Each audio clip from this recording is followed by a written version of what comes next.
সকাল থেকে অঝরে বৃষ্টি চলছে। সন্ধে হতেই কফির কাপে চুমুক, সেই সাথে প্রিয় কবি শ্রীজাতর মেঘ বৃষ্টির ফ্রেমে আটকে গেছি। একটি কবিতা আপনাদের জন্য।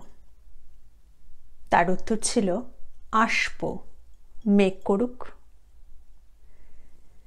বৃষ্টি এলেই আসবে কফি, কান টানলে মাথা, এক বিকেলে অফিস কেটে ঝুপবোস কলকাতা।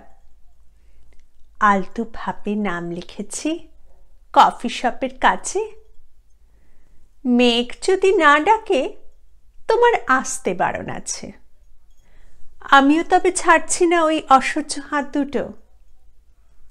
নখের দাগে শ্রাবণ এলো, জলের ভিতর মুঠো।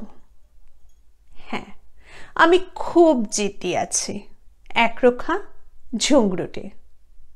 পছন্দ নয় ভাগ হয়ে যাওয়ার সমস্ত বন্ধুতে।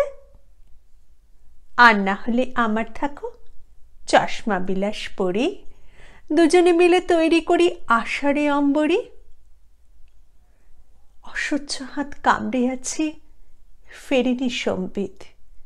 খরগোশী মন যতই ছুটুক, কচ্ছপেরে জিত।